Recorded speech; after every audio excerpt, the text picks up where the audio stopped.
اهو المحامي طمنا وقال الاحتمال الاكبر انها انتحرت. كده بثينه هتخرج. ان شاء الله خير. بس يعني موضوع الجواب ده غريب شويه، هو في حد بيبعت جوابات دلوقتي؟ والله ده اللي انا قلته بالظبط. عموما تقرير طبي قصاد ورقه ما نعرفش مين اللي باعتها، اكيد موقف بثينه كده احسن.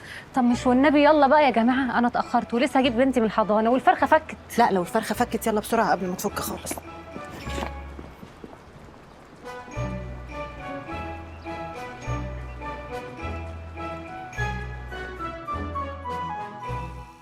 هو ده اللي انا علمتهولك يا استاذه كارمن؟ ازاي يبقى تحت ايدك سبق صحفي زي ده وتفرطي فيه؟ لا وكمان تقطعيه وترميه في الزباله. طب احتفظي بيه يمكن ينفعك بعدين. انا بس مش عارفه هو وصل لحضرتك ازاي. صحفي زميل ليكي بس دؤوب، عنده حس صحفي. لقى الاوراق دي متقطعه ومرميه في الزباله، جمعها لقى الخبر ده، لزقها وجابها لي فورا.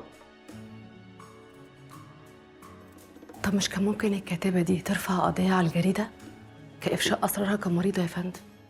كاتبه المنتحره؟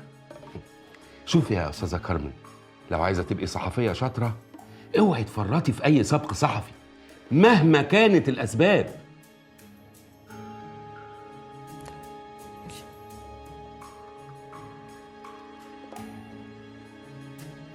اظن الاوضه واسعه وهتاخد كل حاجتك. هاني انا بجد مش عارفه اشكرك ازاي، يعني لولاكي كان زماني لسه قاعده في قرابيز البنت دي وزوجها. المفروض انا اللي اشكرها على فكره. ايه ده؟ انا بس اللي اهزق نفسي بالشكل ده. لا انتي تشكريها ولا هي تشكرك، انا بجد اللي عايزه اشكركم انتوا الاثنين.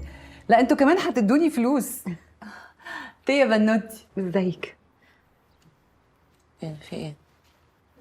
معلش اصلها مش بتاخد على الناس بسرعه. كلنا في السن ده كنا كده. السن ده ايه؟ انت لسه كده مع باباكي؟ حرام عليكي. لا مش قوي، اصل انا مامي متوفيه من زمان فانا اللي باخد بالي منه بقى. يعني بصي يعني تحسيهم كده اخوات فوق رؤوس بعض، فاهمه؟ فوق رؤوس بعض. واضح ان هو اب لذيذ قوي قوي. انا بحاول ان انا علاقتي بتيا تبقى علاقه لطيفه، بحاول على قد ما اقدر ان انا اقضي معاها وقت طويل، بس بصراحه هو سن صعب جدا.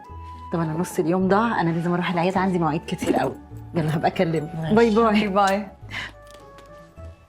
بقول لك ايه، سيبك بقى من الشنط والكراتين والحاجات دي كلها ويلا نعمل قهوه. الله هانيا، انا هوايتي المفضله ان انا ااجل عمل اليوم الى الغد. خلاص يلا بينا. قهوه طبعا.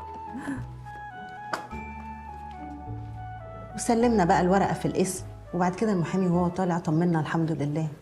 دينا حبيبتي، انت من ساعة ما سبتي بيتي ورحتي بيت جوزك دخلتي الاسم مرتين في فترة قصيرة قوي. أنا كده يا حبيبتي هقلق عليكي. تقلق على مين يا دكتور حسام؟ بنتك ما يتقلقش عليها. انما بس ابني اكمل لك، بعد ما خلصنا بقى موضوع الاسم كان موال.